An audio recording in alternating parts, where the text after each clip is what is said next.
Hey friends, today is a very so exciting video. We are unstuffing my 100 envelope challenge, I cannot believe it. So I finished this in my last video, and I'm so excited, and also the sun's going down though, so I need to do this fast. We're gonna try to see how fast I can actually do this. But yeah, I'm so excited. We finished it faster than I thought we would. I mean, in terms of planning, because of how quickly we were going, I planned for,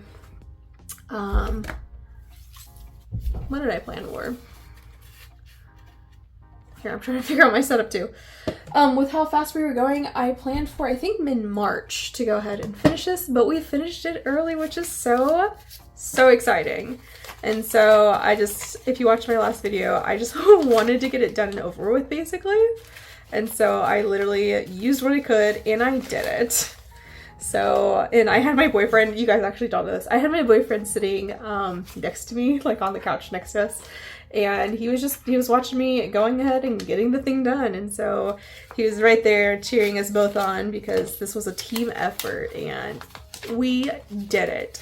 So in case you guys are new around here or anything like that, we started doing the 100 envelope challenge, which is a really fun and very encouraging savings challenge. It's also incredibly hard because you kind of have to keep at it. And like when life hits the fan, you have to like not just look at it and be like, I need to use you. And that's kind of where building up savings and stuff like that kind of really helps in those situations, so that you don't have to start leaning on those things that are bringing you joy, and that you kind of have a safety plan. You have a little safeguard happening. So we definitely had that going into this, and here we are now, and it's now finished. And like I said, a little bit sooner than anticipated, which is fantastic. I was so excited. So yeah, it's just such a big accomplishment. This was also my very first savings challenge. I also made each of these by hand, these little envelopes. And I get asked so often if I would make them and sell them. The answer is no, absolutely not. I don't know how people sell the 100 envelope challenge regularly as they do, but especially this style, nope, no can do. It took me, I always say over 10 hours, honestly, probably well within 15 plus. It was a lot of work. It took me 2 weeks to get like half of it done, and then I just wanted the other half done, so I just went ahead and full force focused on it for like the other week, and it was so much work. But it was so exciting to have made my own envelopes, especially because these didn't actually use any form of laminate. I can use them again too, so I do plan on keeping them and not just throwing them away. I will not be doing it again right now, but definitely in the future, because it was definitely something encouraging. Anyways, we started this because we wanted to buy a new bed. If you guys do not know, new beds are stupid expensive. Like, they're so expensive. Like, investing in a good new bed is ridiculous. And I had a back injury a couple years back, and my back just hasn't really felt the same since, which is really unfortunate, and been working on things to try and make it better. Ultimately, the bed that we own is really junky, and in fact, the bed that we're sleeping on while living with my parents is also pretty junky. But I don't want to buy a bed and then move it in here, and then we're talking about moving within the year or within a year. And so I don't know. I don't want to move it just to move it again, or buy one to move it in here just to move it again. So yeah, I think we're just gonna go ahead, and the goal is to put this in a high yield savings account for right now, and then we will go ahead and let that interest accrue up until the time that we decide to go ahead and get a new bed. And so hopefully that interest will accrue a lot, because so at the end of the 100 envelope challenge, if you do not know, you're supposed to have $5,050. Yeah. I did put a little more in some of these envelopes, so we should actually have more than 5,050. what we were quoted for the bed that we wanted, though. We wanted a purple mattress. So again, we're trying to invest in like a really nice bed. What we were quoted for, though, was like $7,000. So even like doing this wasn't like enough. And so we'll see where we're at after interest accrues and stuff. When we go over there, honestly, we're not hurting at the idea of doing a credit line and putting it in my boyfriend's name. Just because we've been working on his credit score quite a bit, because I already have one that's pretty established. His is actually higher than mine, so I say that, but but he still needs more accounts, though. You know how like accounts are accounted for. So yeah, I cannot believe we finished this. This is so exciting, and this is going to take forever. So because of that, and because I actually am not very good at rambling. Like I feel like I'm so good about rambling, but then like I'm really not. Like I don't know how to fill the space, and here I am rambling about not knowing how to ramble. I thought I would ask you guys for some questions for a Q&A, but when I did that, I actually only got 3 questions. So I'm going to do that, and then I think I'm just going to try to remember some of my most popular questions and try to answer that along the way, because I really just don't know what else to fill the space with. And yeah. So the first question I got was 2024 saving challenges goals. So my biggest savings challenge goal was finishing this, and so it's really exciting to be able to do this. In terms of specifically savings challenges, I actually don't really have much more past this. And that's just simply because I am so honed in and focused on debt that like, it was kind of like starting another savings challenge. I don't know if I really, like a super intense one at least, I don't know if I really wanted to do. If you guys watch my YouTube videos, you know I budget about $30 from my emergency savings that I go ahead and use to play, you know, the different savings challenge games with and stuff like that. So, and then because that's coming from my emergency savings, though, that just goes back into my emergency savings. So not a whole lot there. It doesn't really get too exciting past that. But yeah, we have savings goals though in general for 2024. So it was saving up for this. I allocated $50 a paycheck to go towards this each paycheck. So that means that now I have that $50 free, but we're trying to plan to go to Japan next year. And so I'm going to go ahead and, oh, that's actually a savings challenge though. I am using a savings challenge that I got from Minimalistic Budget to go ahead and use that $50, and I'm going to start putting it towards my Japan trip. And so excited about that and everything.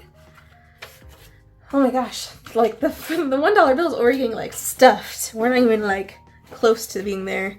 I might need to like get assistance from the boyfriend, but I don't know. So the next question I had was, how do you choose how much goes into each envelope for cash stuffing? The answer is that I really, especially when starting, did not know. So when starting out with cash stuffing, it's very much trial and error. You have to be open to the idea that the first go around is going to be a storm. Like it's not going to bode over well. Like it's going to be messy. You're going to mess up. Like, and it's really just being okay with that. I mean, I had my fair share of that whenever I first started, and then had to do it again once we started cash stuffing my boyfriend's income, because he has, you know, a different set of expenses. And like the one that we really had a hard time with and struggled for him was gas. He had told me that he only put in like $50 like every 2 weeks for gas. And so we tried 50, didn't work out. Then we tried I think like 75 after that, didn't work out. And so end of story, we had to basically bump it up to I'm just gonna start pulling them out. We had to bump them up to $100 a month, or wow, $100 a paycheck. And so that's like where we had like a lot of trial and error with his, and like he kept getting upset because he really just didn't want to put that much towards gas. But it's just that was his reality. Like, he needs to budget $100 every paycheck because of the fact that he goes through not $50 bi-weekly, but $50 weekly. But that's because he has school and then also work. So he's driving around town all day. So yeah, so there's that. Definitely a big tip there, because again, like, going through it twice, like, it was definitely a struggle. Actually, I went through it 3 times because it was during my 2020 to 2022 break. 2020 to 2022 break. Whenever I picked it back up, I had to, again, reestablish, like, what I could and couldn't do. Even when I needed to set a more strict budget with trying to focus on debt, like, again, like, I really had to figure out what actually worked. And so when I went on a more strict budget, like, I was definitely missing out on some things. And so, like, one of the things that started killing my budget was the fact that I really wanted, like, coffee, and I didn't have anything to budget for coffee. Like, I had my eating out budget, but, like, I already ate out enough. And I was already going over budget with that. And so then adding coffee on top of that, I was definitely going over budget in those categories, and I just couldn't do it anymore. And so I realized that my pattern, though, was just coffee. Like, it was just going to go get coffee. And rather than completely saying, all right, I'm done, no more coffee at all, I gave myself a little $10 budget for coffee. And some weeks I use it, some weeks I don't. And you know, it's actually worked out so well. And so it's actually really helped with keeping on track with having a more stricter budget while paying down debt. So hopefully that answers that pretty well. But all in all, it really comes down to, you kind of had to look at your lifestyle now. That's why it's always best to, whenever you're starting to zero-based budget and cash stuff, to look at, like, 1 to 2 to 3 months of your past expenses to really see what your habits are and truly see what your lifestyle is. It's not to judge you, it's not to shame you, it's just to see where you're at. Because the numbers say a lot about where you're at, what's going on in your life and stuff. So that's where it's just, your numbers are definitely yours, your budget is unique to you, and that's why you really shouldn't, like, get onto yourself for it's why you shouldn't compare budgets with other people, because that's definitely a thing that happens. Even I will do it sometimes, and I'll have to catch myself, like, okay, my budget is my budget, not their budget. Like, there's the difference. There's my little $100 one. I think I did the 100 as my first envelope, and then I left the $1 as my last envelope. So that was fun. My strategy to doing this was definitely, like, working from highest to lowest, where I think several people do it from lowest to highest, but knowing me, I probably would have actually quit doing it that way, because it just would have been, as, like, the numbers incremented up, I would have gotten so intimidated to, like, keep going. So, but doing it the other way around, doing it high to low, I was able to just see my progress and really actually see the progress. And, like, knowing that when you hit the, like, 50 envelope marker, like, when you were 50 envelopes away, it was actually more than halfway done. So yeah, that was always really cool. Anyways, so don't compare your budget to someone else's. Like, your budget is truly your own for reasons as well. Like, I don't have kids. It's just me, my boyfriend, and our cat. And so that's, like, definitely those are major factors, because if I did have kids, my budget would be completely different. So those different factors really change it. Even having our cat actually changes our budget a lot, because I put aside money for him, for his food, for grooming, because we live with my parents and my stepfather has a cat hair allergy, for medical appointments, for emergency vet appointments, like, everything. And so if he also weren't here, like, our budget would also look very much different from that. So again, things to consider. So it really comes down to trial and error, play around with the different numbers, see what works for you. And it will honestly take probably a couple months to find a good groove with the amounts that are in your envelopes. And if you're finding that you're overspending quite a bit and, like, you're starting to kind of lose motivation, a good thing that I always tell people to do is sit down and honestly ask yourself what's like, what are my actual goals right now? Because it doesn't, a lot of times I see that like it's really not a lack of motivation, but like goal alignment. Like it's that your goals aren't matching what you actually, like where you're actually at in life. And so reassessing your goals, looking at and evaluating your current budget, and then asking yourself, okay, where am I overspending? Because where you're overspending will also kind of tell you where you're at in life. And so that's something that I kind of encourage people to do whenever they hit me up saying that they're losing motivation, because trust me, I get it. I have luckily been very consistent with cash stuffing and zero-based budgeting for the last 2 years. Because now we're in 2024, which is crazy.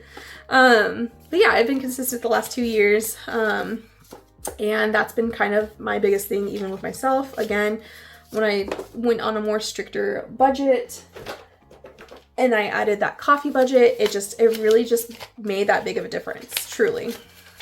Oh my gosh. Okay, so we got all the cash out of the envelopes.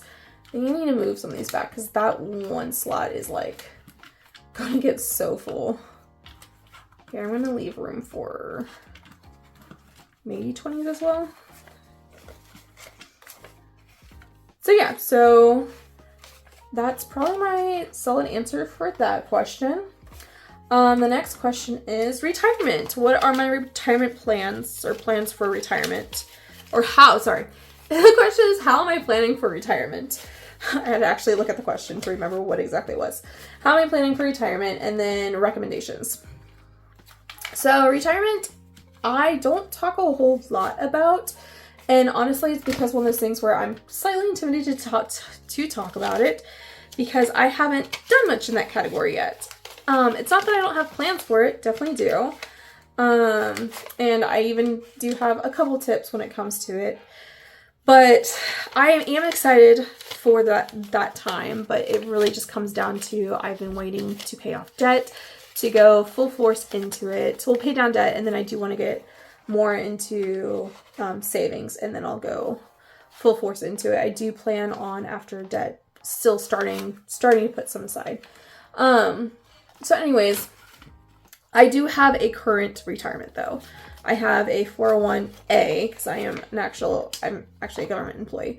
But I do have a 401. And it has been building since I got my full-time job at the age of 23. So I actually am pretty excited for the amount I have in there. I'm actually very proud of myself because when I got hired on full-time, I found out that they would do a 7% match if I did 7%. So I went ahead and I immediately signed up for the 7%, even though I knew nothing about it. As a 23-year-old, I was just like, I think this sounds right. This feels right. So I'm going to go with my gut instinct and say, you know what? I'm going to go ahead and do the full 7%. And so I haven't changed it. And yeah, I'm pretty proud of myself for doing that. So that's definitely like, if I were to give any tip at all, it would be if you can't do anything for retirement because you're focused on stuff like debt and savings, you know, the first couple steps, the first couple things are usually recommended. I would call it like baby step 1.5, right? You have the baby step of saving to get your savings cushioned so that you can go ahead and pay off debt without having to, like, you know, in the case of emergency, it wouldn't throw you so far back. I would say 1.5 is making sure that you're going ahead and getting the full benefit match. Just because that's free money. Like, the amount that has gone into my 401 has literally doubled because of the fact that I get matched at that 7%. And so it's like double the effort, but I'm only putting in the one effort, which is just simply 7%. So if you could do like a 1.5, definitely do that. It's free money. It is free money, and it is going to your retirement. It's so easy. Like, it's there. So definitely would recommend that. In other terms, though, of retirement, I feel like this is like not touchy, but like definitely like it depends on your perspective, your thoughts, your views, kind of thing. I don't know why I feel like I'm blowing this up when it doesn't really need to. I'm not planning on paying off all of my debt immediately. Like, really at all. My main focus in terms of paying off debt has actually been to pay off high interest debt. Specifically that, not low interest debt.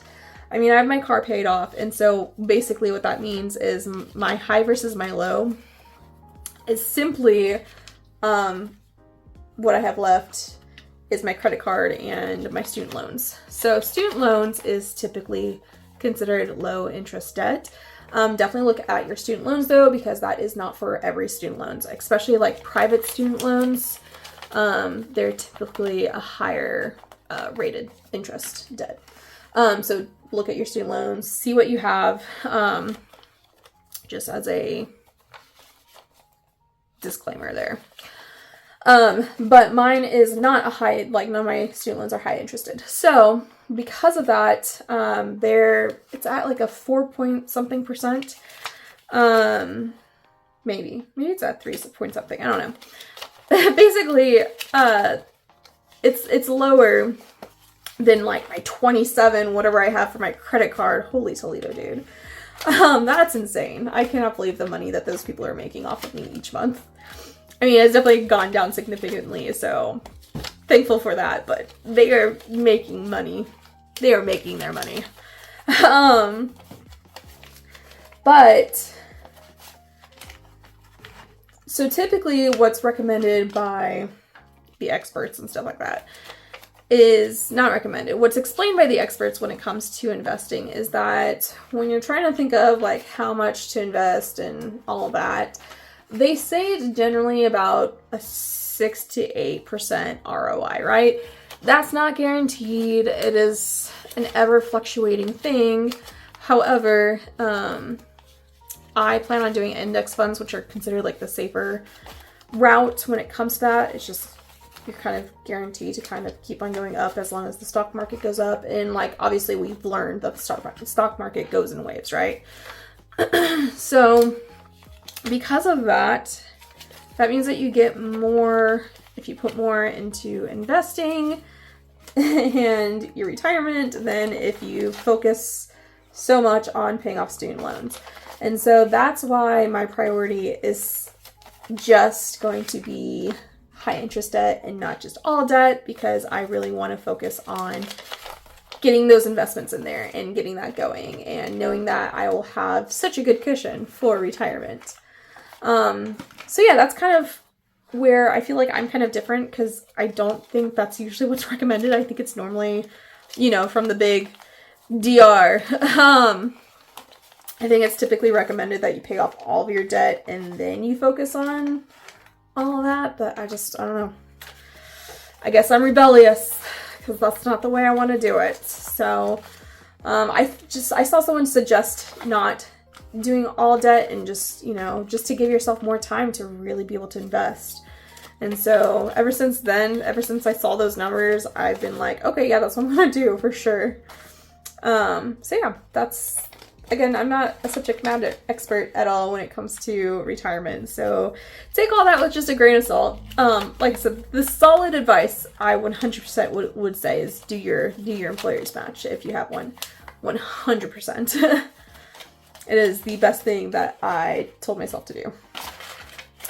So yeah, okay, those are the 3 questions that I was asked, which is perfectly fine. It's fun to kind of answer your guys' questions and all that. So, let me see. I didn't really write down any questions that I am typically asked, so now I have to go off of memory, and while I'm doing multitasking, that's a little bit difficult. So let me get through a couple of these and we'll see if I can think of something. Oh, actually, nope, never mind. I just thought of one. So I get asked quite a bit about me and my boyfriend's budget, and how we budget and the structure of that. I actually did debate on this video being a Q&A for the both of us, but I don't think he's ready for that yet. And I don't want to force him into that position. So the structure of mine and my boyfriend's budgets. So we are only boyfriend, girlfriend. We're not married. And because of that, we keep our money separate. We're not, a lot of people try to fight me on this. We're not even common law married. We don't have any assets that are shared with each other. Again, we keep our finances separate. Like we're basically just roommates with benefits. And so I don't know, we just kind of enjoy doing that while we're not married. It's just worked out for us, especially for him. So there is an age gap. I am 28 and he's 24. And so it was really important for me, for him to kind of learn about bills. I mean, just like any young adult should, you know, understand how bills truly work and how agitating and stressful, and when you're on a very tight budget, how frustrating it can get. So knowing how to navigate bills, learning your own finances before us combining at all, which again, I didn't want to combine anyways because, I don't know, I don't want to be common law married. I want to be married on our own terms. And so, yeah, we've just kind of kept it separate. We're very much like 50-50 kind of thing. I mean, there's definitely been times, especially because I do make more than him, that we can't do 50-50 and I'll have to put more just because, again, I make more than him. So one thing about relationships, it's not all going to be 50-50. It's just not. Especially when there is a pay difference. It won't be. And now that's because we've been in a long-term relationship. My boyfriend and I, we will hit 6 years this year. So, and we've lived with each other for what, like 5 of those years this month, I think, maybe next month. So we've been together for a while. I mean, we didn't really start talking finances until a little bit into it or anything like that. So, I mean, clearly we talked about it more once he moved in. But yeah, so we definitely had those discussions. We had those talks. We are also very open, very, very open about talking about finances, our relationships. We don't hide anything when it comes to our finances. We just found that it's just easier to talk about it rather than not talking about it, because not talking about it causes so many issues. Wow, there's a lot of ones. I'm struggling with the ones here. Yeah, it just, I don't know. I'm also so big on communication. So like talking about finances was going to be a big thing for me. And yeah, it's actually worked out really great. I do think there's a natural side to us specifically that has allowed it to work out so greatly. Because it's a lot of hard work. It's hard work.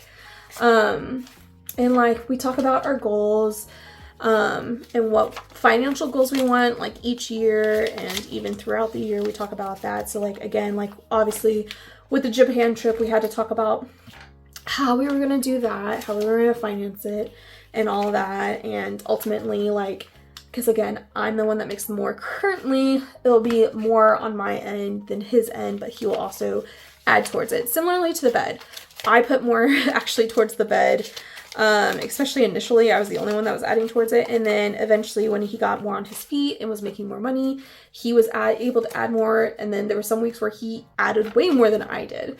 And so it's definitely just a back and forth thing. Oh, if you guys didn't know, he's a server. I am a salary earner. I'm a network administrator, so I get a salary wage. But he's server, so he gets tips. And so luckily his job actually gets him some decent tips, so we're definitely blessed with that. But he's actually going to school for graphic design, and he will finish it this semester. So we're hoping that his financial situation will change in a positive note once he gets a job in his career field. So we're definitely looking at that. That's also why we're kind of hanging out at my parents for so long. It was not supposed to be this long, but it is, and it's actually been pretty fun. And yeah, so I mean, that's kind of our structure. That's our setup.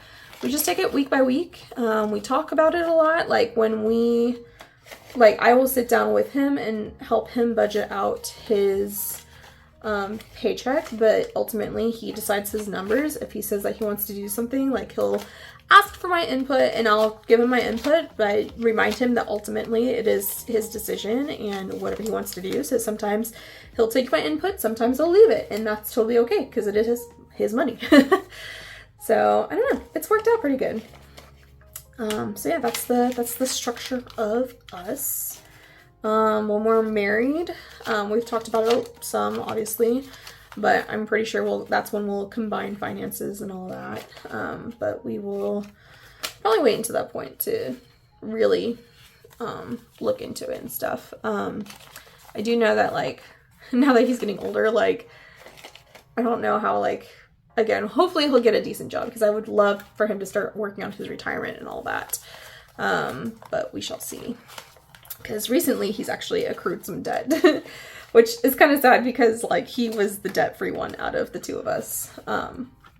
But he just had a lot of things that came through that he had to put on, like, his card and stuff. So, oh, Amazon is at my door. So yeah, let's see, what else? What other questions have I had? I mean, that's definitely a big one that I've had.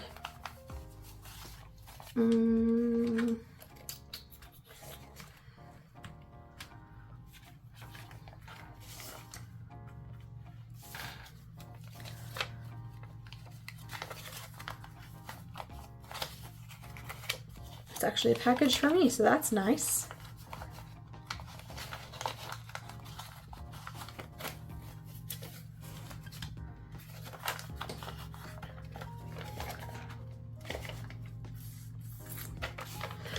I know people ask me how to prioritize their finances.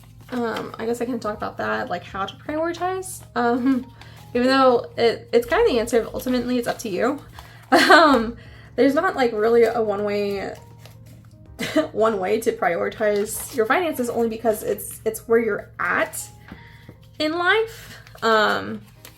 So again, like I'm at a point in life where like I have a little cushion of some savings and stuff, and it's growing, and I'm pretty happy about that.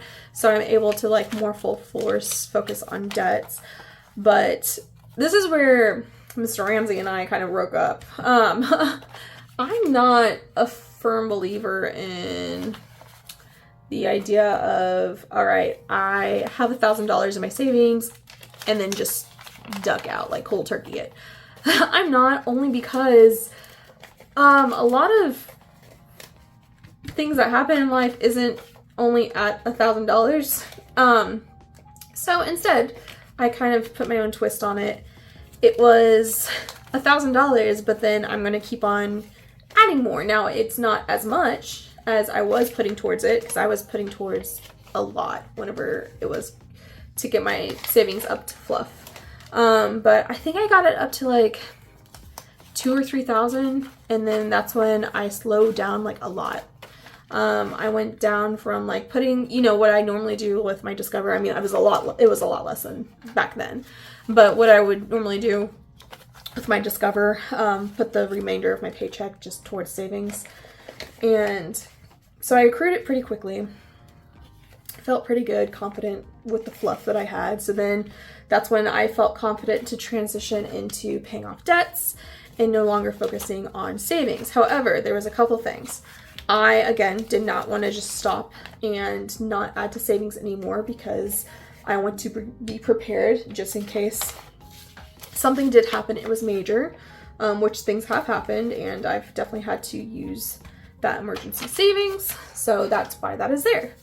But then along with that, I love traveling and that wasn't going to stop, whether Ramsey wanted me to or not. So I have had a consistent ongoing travel savings as well the entire time. And I just because it is truly one of my joys and passions. And so I prioritize that. And so structuring, you know, prioritizing, figuring out your priorities is really down to what brings you joy. Don't forget to prioritize that. He's a hundo. I think that's actually the 100. The 100 envelope, 100. Yeah, prioritize what brings you joy. That doesn't, just because you're in a budget doesn't mean that you can't do things that bring you joy. If you like hiking, budget for hiking. If you enjoy video games, budget for video games. It doesn't need to stop just because you're paying down debts. Your joy, your priorities, like all of that, your passions, like make sure you're budgeting for those things. Otherwise, it's gonna be so freaking boring. Here we are. Oh my gosh, oh my gosh, oh my gosh, oh my gosh. Okay, I think I need a phone for this because I'm not gonna be able to like just count it out and just bam, bam, bam, bam, bam. So let's see. So we have our single $100 bill, right?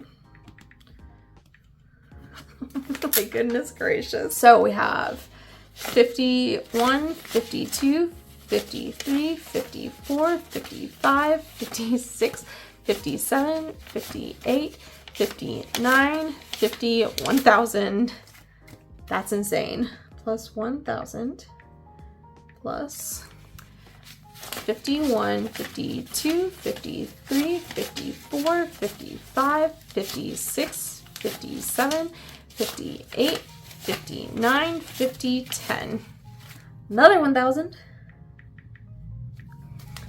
51, 52, 53, 54.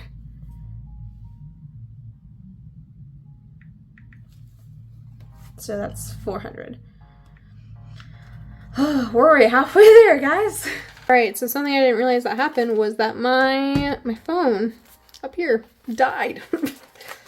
As I was in the middle of counting. I got through half of the 5s before I realized. So that was cool.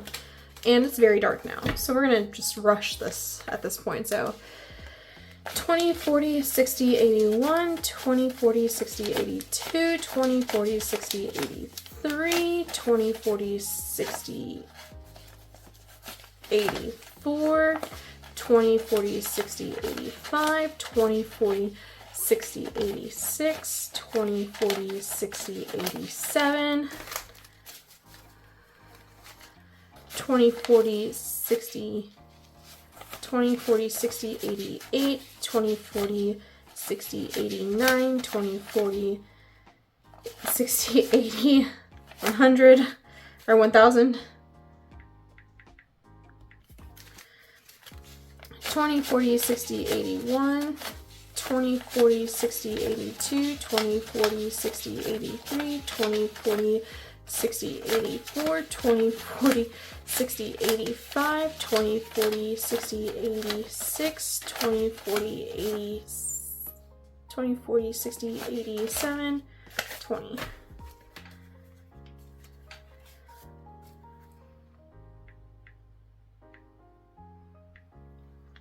All right, now we're at the 10s. So 10, 20, 30, 40, 50, 60, 70, 80, 91, 10, 20, 30, 40, 50, 60, 70, 80, 92, 10, 20, 30, 40, 50, 60, 70, 80, 93, 10, 20, 30, 40, 50, 60. 360. All right. Go ahead and cram these back in here. And now we will do 5s. 10, 20, 30, 40, 50, 60, 70, 80, 90, 100.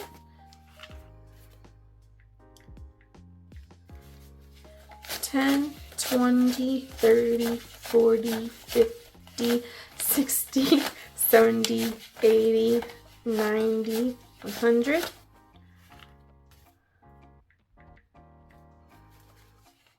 10, 20, 30, 40, 50, 60, 70, 80.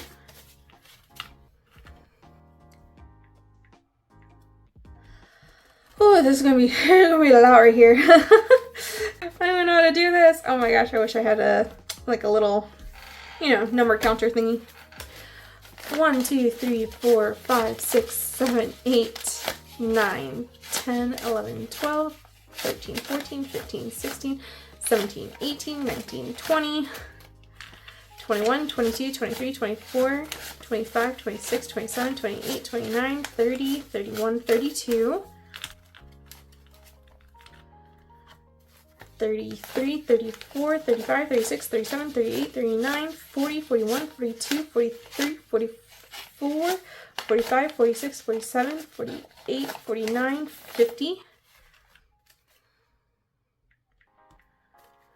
1, 2, 3, 4, 5, 6, 7, 8, 9, 10, 11, 12, 13, 14, 15, 16, 17, 18, 19, 20, 21, 22, 23, 24, 25, 26, 27, 28, 29, 30, 31, 32, 33, 34, 35, 36, 37, 38, 39, 40, 41, 42. Just do plus 42.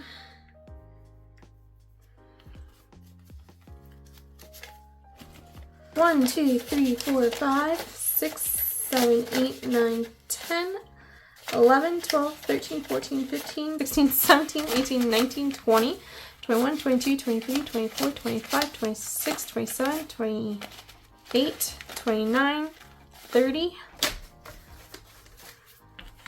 31, 32, 33, 34, 35, 36, 37, 38, 39, 40, 41, 42, 43, 44, 45, 46, 47, 48, 49, 50, 51, 52, 53, 54, 55, 56, 57, 58, 59, 60, 61, 62, 63, 64, 65, 66, 67, 68, 69, 70, 71, 72, 73, 74, 75, 76, 77, 78, 79, 80, 81. Plus 81. So in total, we have $5,083, which is so exciting. Like I said, it should end off with $5,050, but because I went ahead and decided to just add a couple more in each envelope, not each envelope, like not every one, but in a couple of them, it did have me, I guess, add an extra $33. So that's exciting. It was $33 I was not missing. So this is going to go ahead and get moved over into a high yield savings account. I wish I had better lighting for the quality of this video, but you know, it was still a good video. I still had lots of fun. I hope you guys did as well. The counting definitely got messy because that was intense to count on video. But I really hope you guys enjoyed this. Thank you guys so much for sticking by me on Instagram, even on this channel.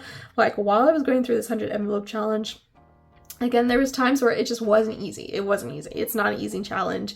It is my first challenge. The first one I told that I was actually doing this challenge was actually Jessica with Papers by Jessica Ann. I was on a live one day on One Per Lives when she was talking about her planner, and I saw the 100 envelope challenge. I said, I think that's my first envelope or my first savings challenge I'm ever going to do. And she actually told me, she was like, I wouldn't recommend that one for the first one. So it was really funny. But I did it and it's finished, and how cool and all that. So yeah, this was fun. But yeah, gonna pause this into a high yield savings account and let that interest just grow. So thank you guys so much for being here. If you guys enjoyed this video, which I hope you did, please go ahead and leave a big thumbs up. Subscribe for more cash budgeting content if you guys have not already. And I will see you guys in the next video, which I believe should be some of my March budget. So yeah, catch you guys later.